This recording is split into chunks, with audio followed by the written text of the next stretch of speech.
The airplane looks like it has one engine up front. It does, and it is a brute, throwing 2,000 horsepower. But the real drama hides behind the pilot. There sits the ghost engine, the General Electric turbo supercharger, spinning unseen, fed by hot exhaust, and feeding dense air back to the carburetor through long aluminum ducts.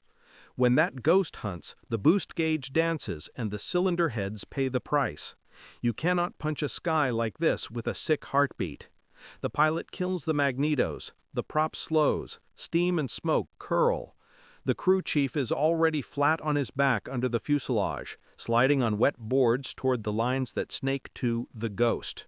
He knows the pattern. In this damp, in this cold, the control wants to race, then lag, then surge again. You can swap parts and still lose. Tonight there are no new parts.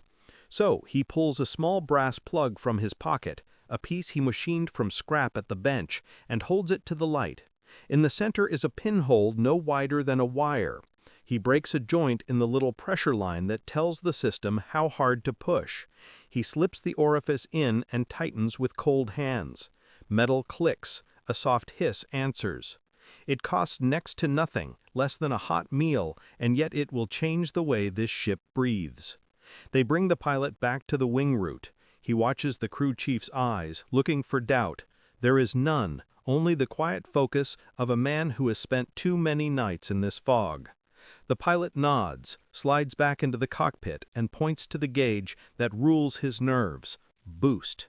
Magnetos on. Prime. The prop arcs and the radial awakes, a deep, even thump rolling across the dispersal. The gauge needle rises, then, instead of wagging, holds steady like a level bubble. Idle is smooth. A touch of throttle brings a clean swell of power. Someone exhales. The crew chief's shoulders drop. Next sortie, the sky is the same dull gray. The P-47 lifts on heavy wings and turns east into cloud. The needle stays calm as the airplane climbs through the layer. No cough, no kick, just steady push from a giant that finally listens. Up there, the pilot tests it with a quick hand. The ghost behaves. The contrast is stark. Muscle versus whisper. 2,000 horsepower, soot and flame and noise, tamed by a hole smaller than a raindrop. This is how wars often bend.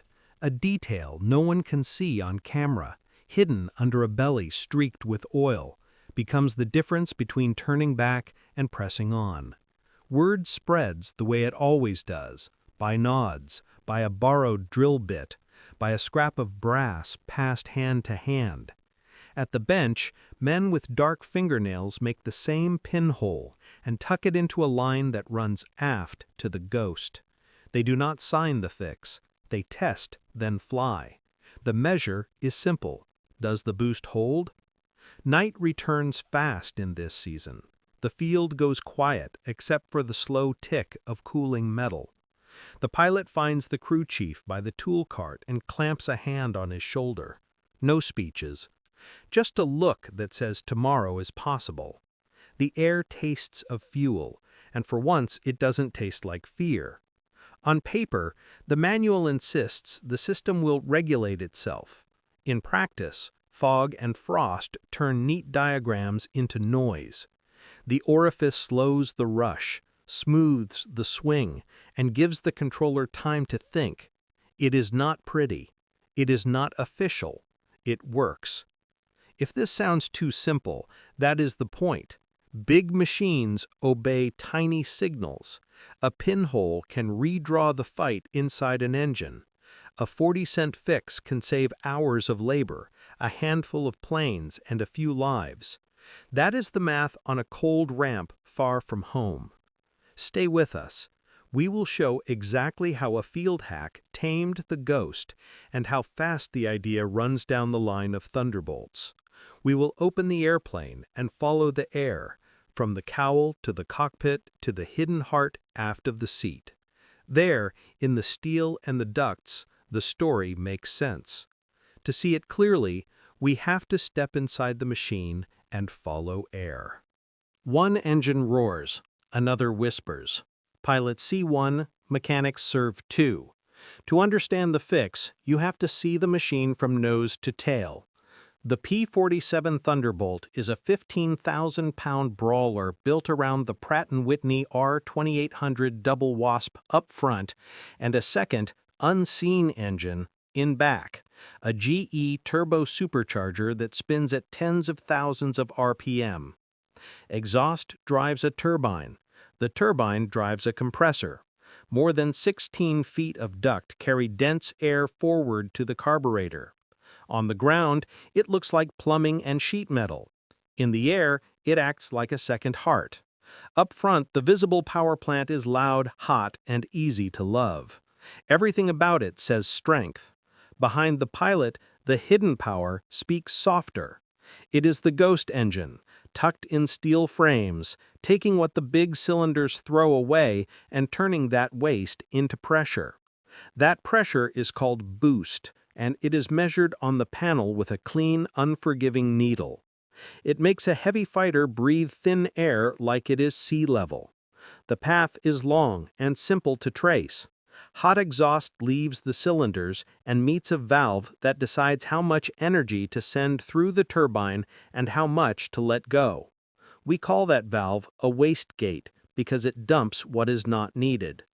The turbine spins a compressor, and the compressor squeezes air into those long ducts that snake forward under the floor and up to the carburetor. The air gets hotter when it is squeezed, so the system cools it before the cylinder heads taste it. When the loop is in tune, the engine pulls steady and strong, and pilots smile into their masks. When the loop is out of tune, the ghost hunts. It overshoots, then falls back, then overshoots again. The boost needle wags like a tail, the engine coughs, and heat climbs into the danger zone. Cylinders can melt. Missions can abort. This is the line between visible power and hidden power, and it is thin.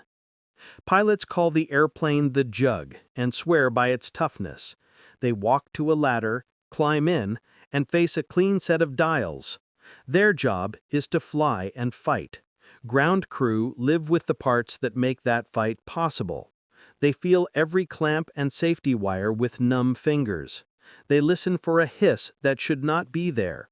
They watch the wastegate arm and the controller link move like a wrist, slow and sure. They lay on their backs under the belly, eyes level with the lines that feed the ghost. In a book, the system is clean. It regulates itself, the diagrams say, and needs only normal care. On a winter ramp, the air is wet, the metal is cold, and everything wants to stick. A stiff valve or a tired diaphragm can slow the response. A small leak can lie to the controller about how hard the engine is working. The result is hunt, and hunt is heat, and heat is risk. This airplane solves altitude with two engines working as one. The front engine makes raw power. The hidden engine makes the air itself more useful. That is why the layout is worth the weight and the space.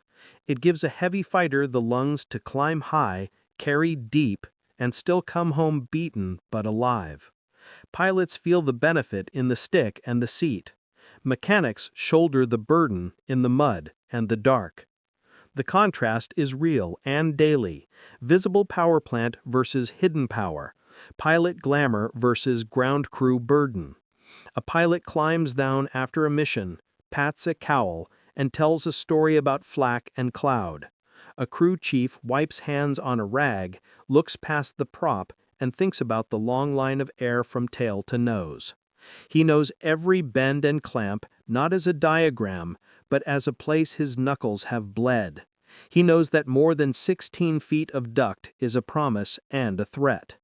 Respect the hidden heart, and the big machine keeps its temper. Forget it, and the ghost reminds you the hard way. That is why small fixes matter. A soft hose, a damped signal, a cleaner path for air can turn a rough morning into a routine day. And that is why the memory of a simple pinhole stays with the hands that made it and the pilots who trusted it. On paper, the promise is elegant. One system, automatic control, power on demand. On the line, cold and mud argue back. If you want to know why the gap exists and how hunters tame a hunt, follow the manuals into the weather and watch what changes. Next, clean diagram meets cold ramp. On paper, the system regulates itself. In the fog and cold, nothing does. The manual reads like scripture. Set the throttle, keep hands steady, let the automatic controller do its work. Pilots and mechanics want to believe. A heavy fighter needs simple rules and trust. But winter answers with mud, ice, and a needle that will not hold still. England makes everything slower. Fog beads on metal and creeps into places a diagram cannot show. The ground is a paste of clay and spilled fuel. Gloves stick to frosted panels. A crew chief flips the intercooler shutters by hand. They move, then seize halfway on the next try. The page says, "Check for free movement." The wind says, "Not today."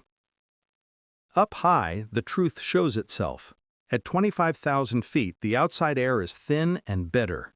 The pilot eases the throttle. The boost needle jumps, drops, jumps again, like a bad heartbeat on the panel.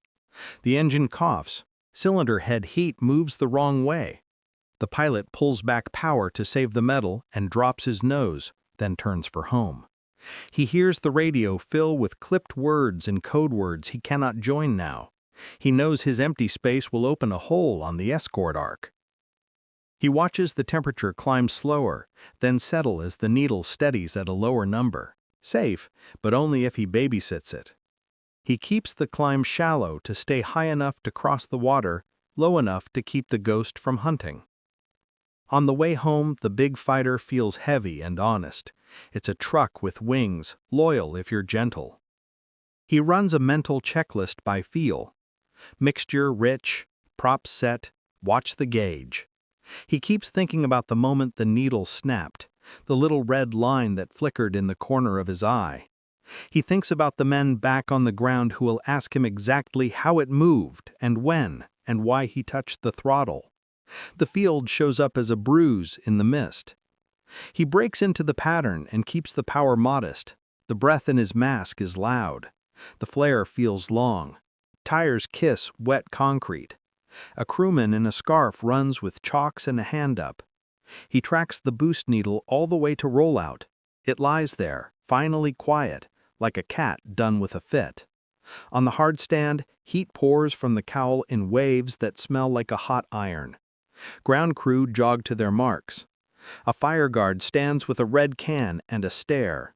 The pilot flips the switches in order, feels the big prop slow and stop, then sits still a while with hands that won't stop buzzing. He pulls off the mask, tastes cold air, and climbs down the ladder. The crew chief is already there. No lecture.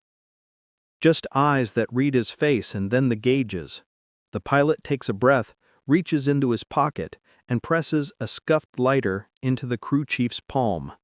It is a small, lucky thing with a dent on the lid. "I trust you," he says. The chief nods once, closes his fist, and pockets the weight like a promise. Cowls come off in a blur of does, fasteners, and numbed fingers. Screws rattle into a dented can. Tools click and tap in a rhythm the men know. They pull the top plugs first. Porcelain shows black freckles like pepper. Electrodes look hammered and dull. The smell is sharp and sweet, a mix of gas and metal. Down at the stacks, a powdery white dust clings and streaks chalk on a glove. That chalky lead is the calling card. Detonation. Not a soft burn, but a punch inside the cylinder. The kind that breaks rings and melts edges if you let it run. They have seen this before on mornings like this. A lineman leans in and checks each plug gap with a feeler. Another lays a rag on the wing and sets out a clean set. The chief squats and eyes the intercooler shutter linkage. He moves it by hand. It goes, then drags, then goes again. He does not like the feel. Under the belly, a man wipes mud from the pressure line that feeds the controller its truth. He fingers each clamp and looks for a shine where a rub might be. He cracks a fitting and listens for the hiss. The hiss is there, But how it moves up high is the question. Everything down here is slow and certain. Up there, the same pieces move in thin air and cold. The pilot stands close enough to hear but far enough to not get in the way. He gives his picture in short, steady lines. Needle jumped. Quick. I held it. Tried a nudge. Worse. Pulled back. Settled. The words are calm, but the eyes are still back over the water. The chief nods along and asks for small things. How much throttle? How fast? What altitude when it calmed? Each answer draws a map. The page says the system should balance itself. The ramp says balance needs help in weather like this. The chief wipes his hands and looks aft, past the wing root, toward the hidden heart that makes this heavy airplane breathe thin air. He knows the supply shelf is thin. He knows a new controller might be weeks away and no better in this cold. He has choices: follow the book and wait, or change the way the signal talks so the ghost moves slower and steadier. He looks at the lucky lighter's dent, then at the little line that snakes to the controller. The air still smells like heat, the mud still pulls at his boots. Waiting feels like a gamble with someone else's life. He stands and gives the crew simple orders: clean the stacks, change the plugs, warm the shutters, check every clamp. Then he walks toward the bench where the drills and scraps live, where small things can shape big machines. The next decision will decide whether the needle behaves when the sky is thin again. Experts arrive with forms. A sergeant arrives with a drill bit. 2 more engines come apart that week. Mechanics fish metal from sumps and lay plugs in rows like teeth. The logbook hardens. Grounded or go sits on the table like a load no one wants. Supply says wait. New regulators are a month away, if crates even find the field. The phone buzzes with promises, and the rain keeps falling. The commander stares at a board of missions and a line of tired planes. Cancel sorties or send men up with a system that hunts when the air turns thin. A GE field rep shows with a suitcase and careful hands. He leans into the cowl, traces linkages, and checks the controller by the book. He sets a stop here, a spring there. On the ground, the engine runs smooth. Under load, at altitude, the surge returns like a bad habit. The pilot brings it back with the same story. The needle jumps, heat spikes, knock starts. The rep frowns and reaches for the page again. The sergeant watches in silence, grease on his sleeves, the lucky lighter heavy in his pocket. Experts stalled versus sergeant solved is not a slogan here, it is a problem with a clock. He clears a space on the bench. No new controller, just scrap brass, a pin vise, and a feel for how air lies. The fix is not a bigger part, it is a smaller hole. If the signal rushes, the controller overshoots. Slow the signal, slow the dance. Make the ghost act its age. He marks the brass and drills. A silver curl spills, then another. He checks the size, 0.040 inch, no more. He wipes cutting oil, breaks the edge, and holds it to a lamp. Light pricks through, clean and true. A pinhole, not a wound. Back at the airplane, he cracks the boost signal line, the small tube that tells the controller what the intake feels. He slips the orifice in and brings the fittings together, firm, not cruel. He runs a finger along the line to be sure the path is clear. Then he crawls aft to the wastegate. The wastegate is a door in the exhaust that dumps extra energy. If it slams shut, the turbo can race and spike. For this first test, no surprises. He wires it half open, safety wire tight and neat. He calls for a fire guard and taps the gauges that matter. Boost on the panel, EGT on the rack. The rep watches, arms folded. If this overboosts, you own it, he says. The sergeant nods. He briefs the pilot. Taxi gentle, hold brakes, bring it up in steps. Watch the needle. If it hunts, pull back. If it holds, try a sweep and stop. The pilot buckles in and gives a small nod that feels like a handshake. The prop bites and the big radial wakes. The needle climbs and then, to every eye on the ground, does not wag. It stays where it should. The engine note evens. EGT, exhaust gas temperature, rises clean, level across the cylinders. He runs the throttle through a slow arc.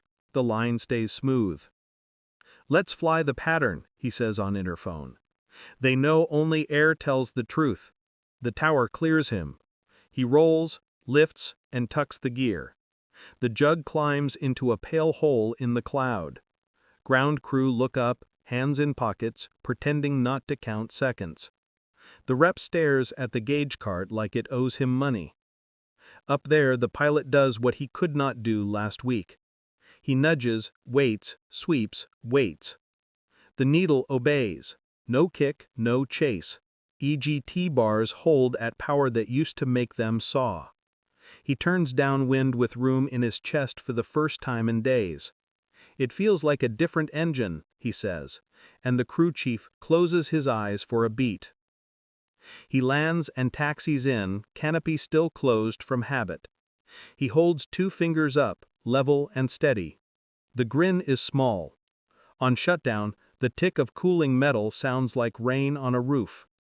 He points at the sergeant. "That," he says, "is it." The rep steps closer, pride and doubt wrestling on his face. "What changed?"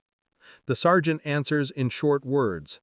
"We slowed the signal, put a .040-inch orifice in the line, wired the wastegate halfway for the test." The rep nods, already tallying what this means for the book he carries. Complex box versus simple hole. A control loop needed a break, not a lecture. A 40-cent piece of brass gave a 2,000 horsepower machine time to think. Nobody cheers. They start to plan the next test. Colder morning, steeper climb, heavier hand. Word will try to leak by way of coffee, a borrowed drill bit, a tip over a wing. But planes and people still need proof, and leaders still need numbers. Before anything spreads, someone will want it written down and tied to results. The ramp has an answer. Now it needs a record kept. Rumor makes good stories. Records keep airplanes in the air. Here are the receipts. The P-47 Thunderbolt is not a legend by accident.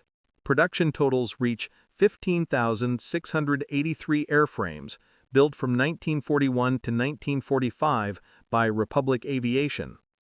The factories sit at Farmingdale, New York, and Evansville, Indiana. 2 lines feeding 1 war. Up front, the power plant is the Pratt & Whitney R2800 Double Wasp, an engine that makes over 2,000 horsepower in normal combat power. With war emergency power and water injection in the mix, it can push past 2,300 horsepower for short bursts. Behind the pilot sits the General Electric turbo supercharger, aft, mounted and spinning at high speed. Hot exhaust drives a turbine. The turbine drives a compressor. Long ducting, more than 16 feet of it, carries compressed air forward to the carburetor, and an intercooler chills that air so the cylinders can take it. What the cockpit sees is a clean needle marked boost and a mixture lever that sets fuel to match that boost. The Bendix-Stromberg pressure carburetor meters fuel against that pressurized air, and the automatic system uses a wastegate to bleed off exhaust energy when pressure climbs too far. When parts move freely and the signal is honest, the loop holds steady. When cold and ice slow the moving bits, the pressure can hunt. The job split between 2 major users shapes how the faults show up. In the 8th Air Force, Thunderbolts fly long-range escort at 25,000 to 30,000 feet, where thin cold air magnifies every delay in the control. In the 9th Air Force, the same airplane pounds rail lines and roads at 5,000 to 15,000 feet, where the throttle changes come fast and the turbo still has to keep up. Both missions punish the system in different ways. Detonation is the enemy across both jobs. The fuel story is simple on paper and hard in practice. Early on, 130 grade gasoline gives a margin. Mid-war, some units receive 150 grade fuel to widen that margin, and aircraft add ADI, anti-detonant injection, water and methanol, sprayed into the intake under war emergency power. The cooler charge and higher octane let the R-2800 pull harder without knocking, but only if the boost stays where it belongs. Documents back the behavior we see on the ramp and in the cockpit. U.S. Army Air Force's E&M bulletins and post-war engine histories describe automatic boost control, wastegate plumbing, and the Bendix-Stromberg system in plain terms. They also note the weak spots: icing on intercooler shutters, stiff diaphragms in the controller, and hunting during rapid throttle movements or in very cold, wet air. None of that is rumor. It is the paper trail behind a pilot's call to abort and a crew chief's search for a cause. So the hardware list is clear. Airframe count, 15,683. Builder, Republic Aviation, 1941 to 1945. Plants, Farmingdale, New York, Evansville, Indiana. Power, Pratt & Whitney R2800 with more than 2,000 horsepower and more than 2,300 with water injection at war emergency power. Air system, General Electric turbo supercharger aft of the cockpit, long ducting to the carburetor, intercooler in the path. Fuel and detonation control, 100-130 grade to start, then 150 grade in some units, plus ADI. That is the record, not rumor. It explains why a hunting needle is more than a tick.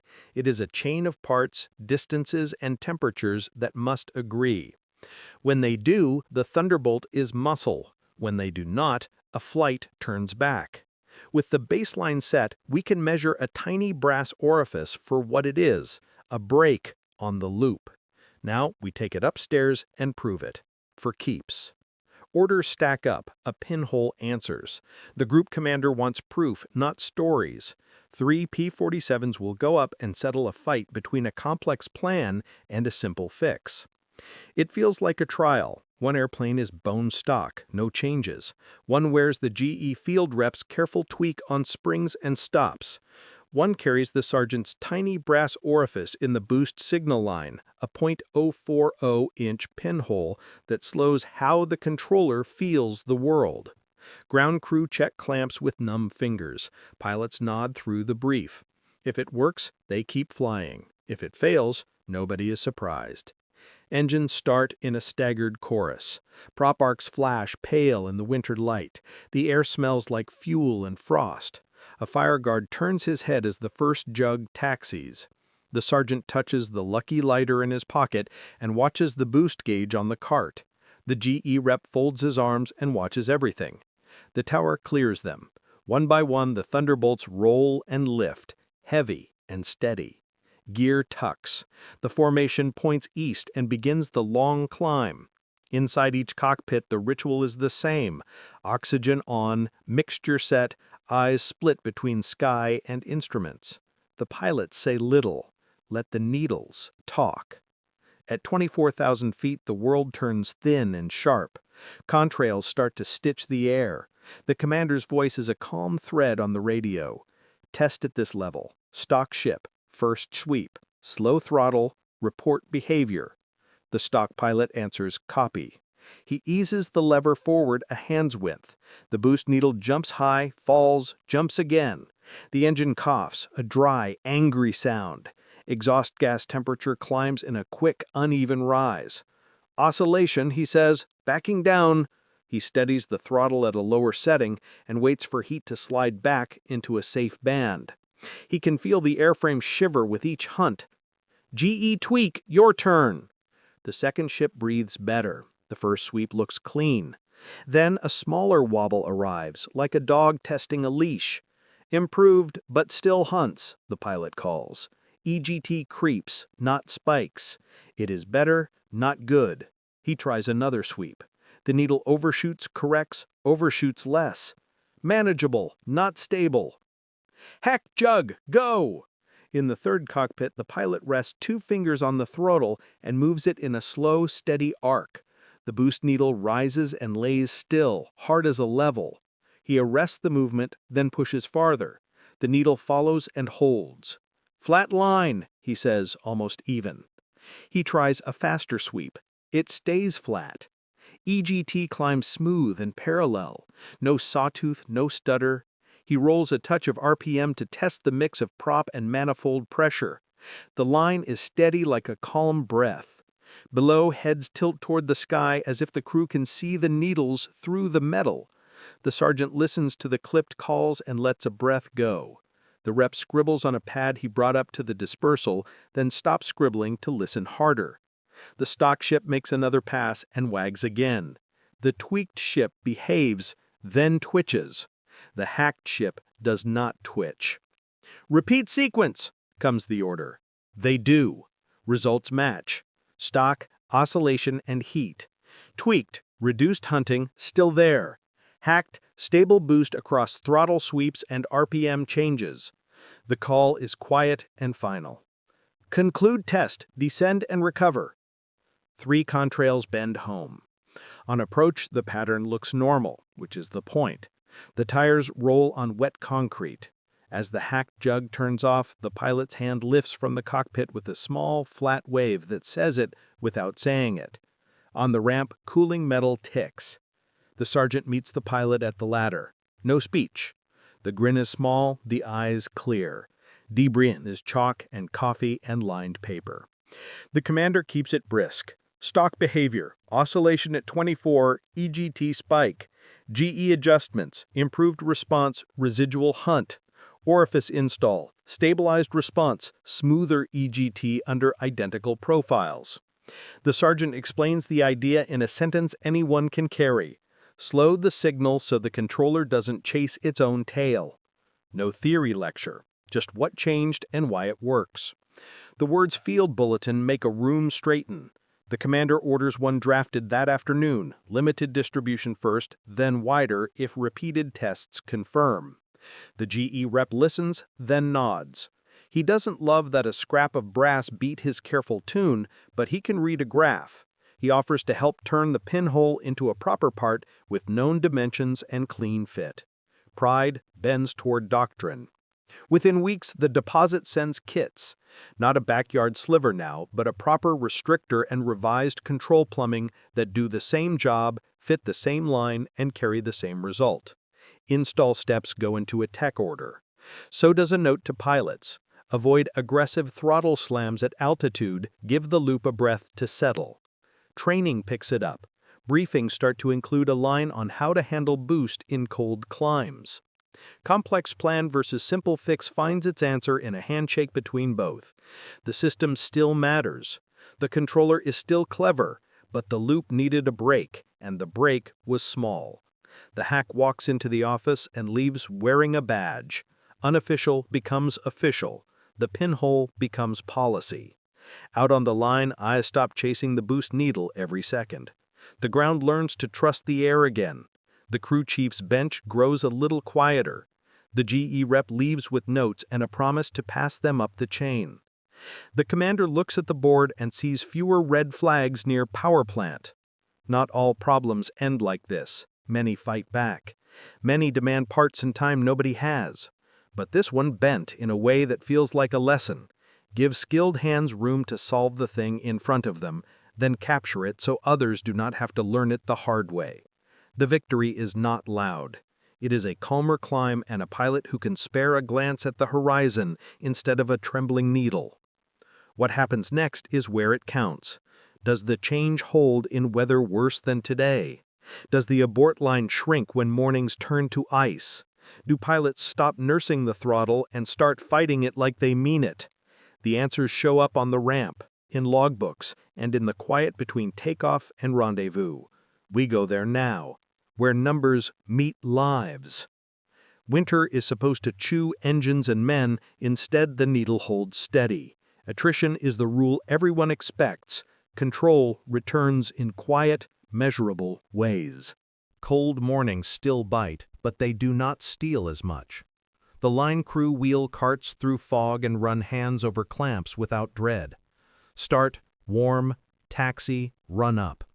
The boost needle rises and sits where it belongs. The ghost in the tail no longer snaps. The pilot tests it with a breath on the throttle and feels the engine answer like a partner, not a guess. Over the next month, power plant aborts drop by half on the worst mornings. The change shows up in chalk, not chatter. Fewer red marks on the board. Fewer calls to clear the pattern for a turnback. The debrief table stops filling with tales of a bad heartbeat at altitude. The phrase, hunting at 25, fades to the margin of a page. In the air, pilots stop babying the throttle when the fight comes. They do not slash the lever, but they ask for what they need. A sweep to close the distance. A touch more to punch through cloud. The boost holds. EGT climbs in a clean line.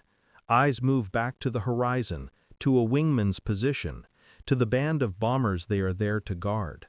The machine does its part without begging for attention every second. On the ground, the rhythm changes from firefighting to care. Emergency teardowns give way to scheduled checks. Instead of pulling cylinder heads in the dark, crews torque fittings, clean intercooler shutters, and leak check the signal line that now carries a calm voice. The bench is still busy, but not frantic. Tool carts roll back to their spots with sockets in order, not scattered in panic on an oily rag. The parts pipeline finally catches up because the demand slows. Crates arrive and do not vanish in an hour. A proper restrictor shows up from the depot, with fittings and a drawing. It replaces the scrap brass disc that proved the idea. Revised control plumbing fits without the cursing that comes with improvisation. Manuals gain a clipped paragraph on throttle technique in cold climbs. The book no longer argues with the ramp. Small signs pile into proof. The fuel truck driver does not need to circle a stranded jug at the end of the runway. The ambulance idles more than it races. A long day of sorties ends with the same number of airplanes it started with, give or take the normal dents from flak and hard landings. Confidence leaks out across the hardstand like heat, slow but real. Civilians near the base feel the change in their bones. Fewer dead-stick landings end in hedgerows. Fewer crews knock on farmhouse doors asking for a phone and a lift back to the field. Children on bicycles stop pointing at silent planes gliding low. The old men by the lane nod and say the fighters sound healthier, like engines that mean to stay in the sky. The commanders notice a different noise too. Briefings grow shorter because they do not have to include a special warning about hunting boost on every cold day. Ops adds miles to an escort leg without calculating a pile of forced returns. If a pilot does need to turn back, it is for weather or a radio, not a gauge that will not sit still. Confidence is not bravado. It is space in a mind to make better choices. For the crew chiefs, the win is in the hands. They can feel when a nut is snug, not overrun, because they are not shaking from another midnight sprint. They can teach the new kid the route of the signal line and why a clean bend matters. They can look a pilot in the eye and say, "She will hold," and mean it. The lighter in a pocket is now more habit than talisman. Expected attrition gives way to regained control. The airplane still breaks, because war breaks all machines. But it breaks for reasons that make sense, and on a schedule people can plan around. Preventative rhythm replaces the siren call of the teardown. That shift saves parts, saves time, and cheats fear out of a few inches of space in every cockpit. None of this feels like a parade. It feels like quiet work paying off. It feels like a heavy fighter that no longer argues with itself every time it climbs. The fix began as a hole the size of a wire and grew into a line in a tech order, a kit on a shelf, a habit in a hand. What it buys is not just numbers on a board, but trust. Now comes the weight, pride, doubt, and shared responsibility. The book says no, the war says now. That is the line they walk each cold morning. The fix is not in the manual, and everyone knows it. If the engine runs away or overboosts, the crew chief owns it. If he does nothing, more pilots punch out over the channel and drift under empty sky. That is unauthorized versus unforgivable in a single breath. He turns the brass in his fingers and hears two voices. One says wait for parts and sign the form. The other says make the machine safe now, or you will write a name you know in a log painted red. The pilot lives inside that choice. He respects rules and checklists. He also knows what a hunting gauge does to a mission. A gap in the escort arc is a hole the enemy uses. He thinks about bailing into gray water and watching the horizon from a rift laft. Loyalty to the book protects the many. Loyalty to your pilot protects the one in front of you. In this fog, both loyalties matter, and they pull in different directions. The GE field rep stands for the book. He carries forms and careful language. He guards standards because standards keep fleets alive. The crew chief stands for the bench. He guards the person who handed him a dented lighter and said, "I trust you." They are not enemies. They argue because risk must land somewhere. Into delay or into a test in the pattern. So they wrap the risk in care. Wastegate half open, slow throttle, eyes on boost and exhaust heat. They build discipline around a tiny hole. Measure the orifice, mark the fittings, log the behavior in plain words. A second set of hands checks each joint. A second pilot flies the climb. If anything flares, they back off and undo the change. None of it belongs in a letter home. Secrecy orders say keep quiet about equipment. Pride and caution agree. Families get the safe lines. We are fine, we keep them flying. The fog is thick and the work is steady. The chief still carries the weight. He replays the path of air before sleep and after. He hears the dry knock of detonation in his head and sees chalk on a glove. He chose to act. If a mistake burns a cylinder, he will own it. If he waits and a friend goes into the channel, he will own that longer. Unauthorized versus unforgivable is not an idea to him. It is a face at a brief and a name on a bunk. Ingenuity and risk ride together. The hack looks elegant only after it works. Before that, it is a careful bet. So the crew makes rules for themselves. Two people check the work. Throttle sweeps move like a tide, not a slap. The commander watches the numbers, not the pride. When the pattern stays smooth, no one cheers. They nod, and they keep watching. Confidence returns, but humility stays. A fix can save a day. A habit of care saves many. Even after a tech order puts the restrictor and the cautions on paper, the feeling does not lift at once. The book has learned from the ramp. The men still ease the throttle at height and run a glove along the line to feel for a whisper. The story stays quiet for decades. Secrecy lingers, and so does pride without show. In diaries, the change is a single line about a mod.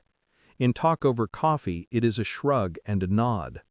Loyalty to the book and loyalty to a pilot can meet in the middle, but only after someone risks a step. That step is never easy. It trades one kind of danger for another. Later, people will argue about share and credit.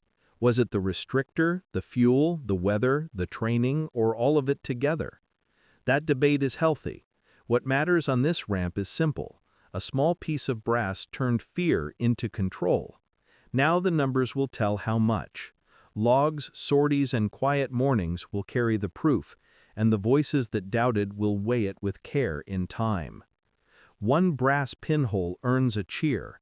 A web of fixes wins the day. Celebration sounds good. Scrutiny tells the whole story. The orifice works, but it rides inside a larger change that rolls across two air forces at once. Word spreads in handshakes and borrowed drill bits. Crews in the 8th and 9th both hear about a damping trick in the boost signal line. Some make their own from scrap, some wait for the depot kit and a drawing. Sizes and placements vary, but the intent is the same. Slow the signal so the turbo stops chasing ghosts. Results vary too. Cold fields with icing shutters see the biggest calm. Warmer strips see less drama because weather is already helping. At the same time, better hardware starts to arrive. General Electric ships improved controllers with tighter parts and cleaner springs. Linkages get revised so the wastegate moves smooth, not sticky. Install teams go tent to tent with clipboards, and the new boxes show up in logs with neat signatures. A single fix does not stand alone. It finds company in metal with part numbers. Fuel and fluid widen the safety margin. Units receive anti-detonant injection, water mixed with methanol, to cool the charge under war emergency power. Some squadrons draw 150-grade fuel that lets the engine push harder before knock starts. A steadier turbo plus cooler, richer air means the pistons live easier. Pilots feel the difference when they lean on the throttle to close a gap. EGTs rise clean. Cylinder head heat stays in check. The fight moves from nursing a needle to flying the mission. Training shifts too.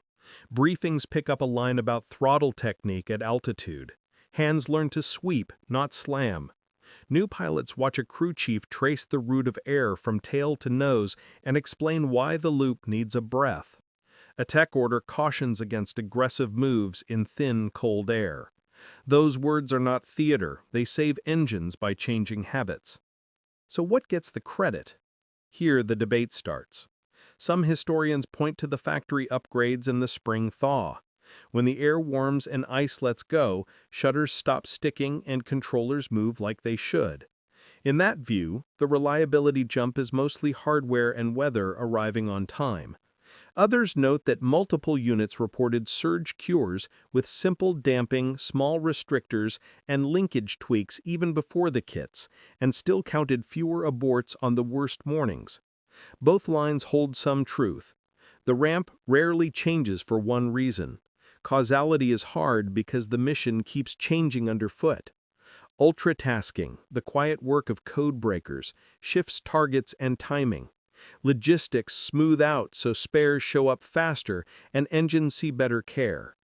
The arrival of P-51s changes who flies high and who lives low.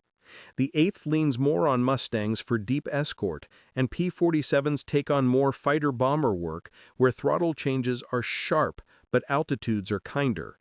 The 9th already lives in that band, where a hunting turbo hurts less and the Ortus becomes one of many small helps rather than the star. Look across units and you see a patchwork. One squadron logs a steep drop in plant power aborts after the mod and the new controller, and their pilots stop babying the throttle. Another notes only a modest change until the weather breaks.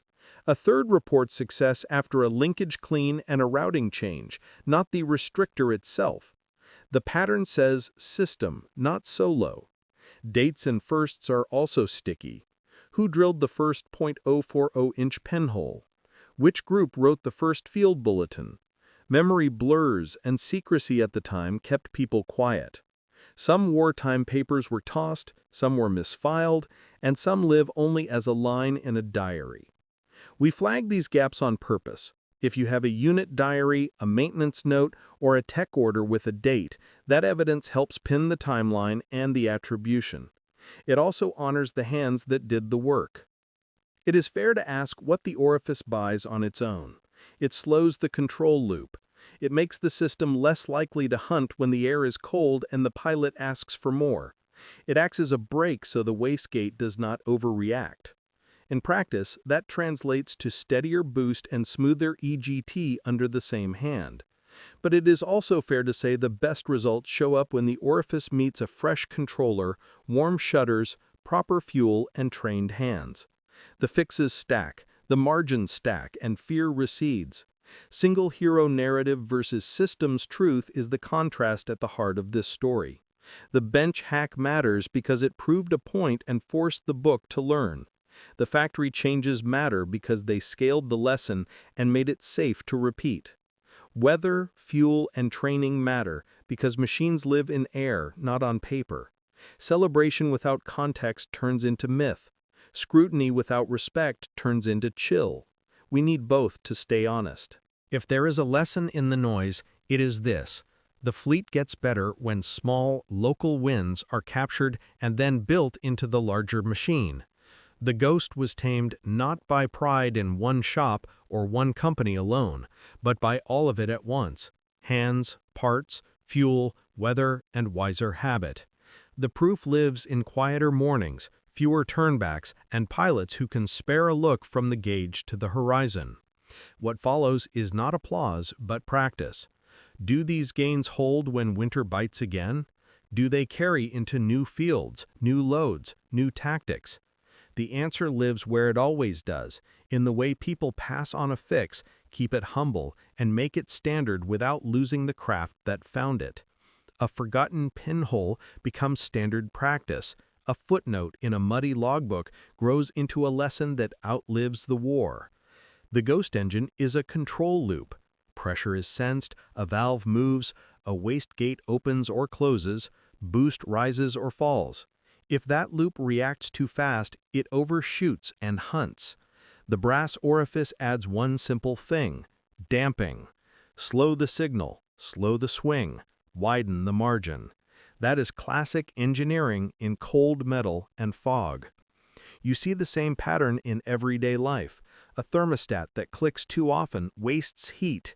Add a little delay, the room holds steady. A driver jerks the steering and the car weaves.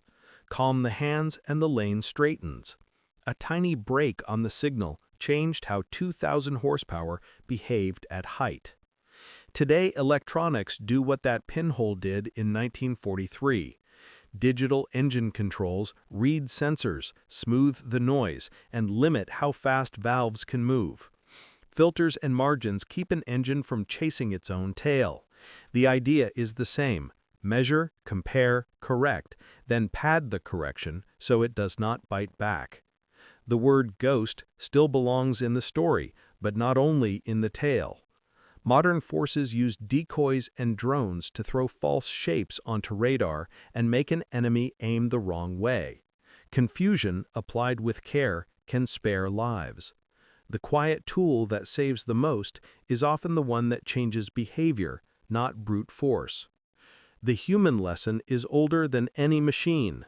Give skilled hands room to solve the problem in front of them. Protect that room with discipline so fixes stay careful and safe. Then capture the win so it does not depend on one person or one winter. That is how a bench hack becomes a kit, a tech order, a habit. Forgotten footnote versus enduring practice is the contrast that matters now. The lighter in a pocket, the scrape on a knuckle, the simple plug with a pinhole, those may never stand in a museum case, but the pattern they prove keeps showing up. Big power obeys small signals. The person close to the work often sees the lever no drawing can show. Engineers, welders, and makers know this by feel. A shim under a mount quiets a whole machine. A baffle in a duct tames a howl.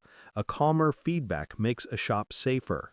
The glory goes to the large number on the dial, but the safety lives in the small things that discipline it. There is also humility. A simple fix is not a magic key. It works because it fits one system at one time. Then it must be tested, turned into parts with numbers, and taught. Weather changes, missions change, and machines punish pride. The right next step is to keep the loop of people working as well as the loop of pressure. Observe, share, verify, improve. So the ghost engine is a loop, and the cure was a calmer voice in that loop.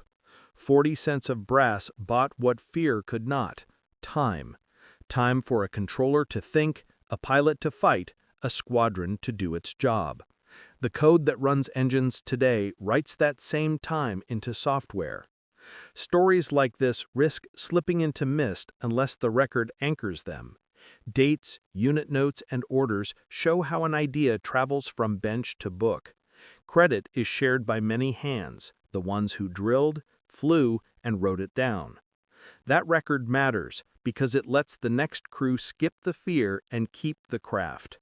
What endures is not the noise, but the quiet way a good fix spreads. The open questions: who did it first, Where it went next, what papers prove it, aren't a burden. They are a map for anyone who wants to look. Follow that map with the same respect given to the men who held the wrench and the throttle. Watch and leave is easy. Watch and help build the record is better. If this kind of hidden history with heart and hands matters to you, subscribe. We keep an open bench. Check the description and the pinned comment for sources and scans. We cite unit histories, 8th and 9th AF E&M bulletins, Republic Aviation Service news, engine texts like Graham White's Double Wasp and Dan Whitney's V's for Victory, and pilot memoirs, including Robert S. Johnson with Martin Caden, Thunderbolt. Follow the links, read the pages, and tell us what we missed. If you served or your family kept a crew chief's notebook, we want to hear from you. Photos, logbooks, field mods, unit diaries, and tech order scans help pin dates, names, and credit. Add what you have in the comments or email. We will reach back. Your receipts keep the story honest and give credit to the hands that earned it. We treat corrections like upgrades, not shame. When new evidence appears, we update on-screen notes, the description, and the pinned comment, and we flag the change with a date. If a detail is disputed, we say so, and we list both views. That is how respect sounds in a history shop. If this episode helped you see the jug in a new way, subscribe and share it with someone who has safety wire in their pockets. It helps a lot, and it brings more eyes and stories to the bench. Next up, we head out over Greywater, the balloon that hunted U-boats, RAF's kite balloon hack in the Bay of Biscay. Storms, cables, and a simple rig that bent tactics at sea. The human beat is there too, the crews on lonely coasts, the watchers in the towers, and the sailors looking up at a line in the sky. Join us for that one. Are you a historian, engineer, or pilot with more to add? Drop page numbers, tail codes, dates, and the words people used at the time. Scan a page, circle a line, and note the source so others can follow. If you prefer privacy, send it through the contact link and tell us how to credit you. We will name veterans and families when you say yes, and we will redact when you ask. The goal is simple: build a clean trail anyone can check. If you run a museum or keep a squadron site, consider mirroring the documents. Open access keeps small fixes from fading into myth. We will link back and keep a version note so changes are traceable. Subscribe if that approach fits your values, and bring a friend who loves tools and truth. See you in the Bay of Biscay.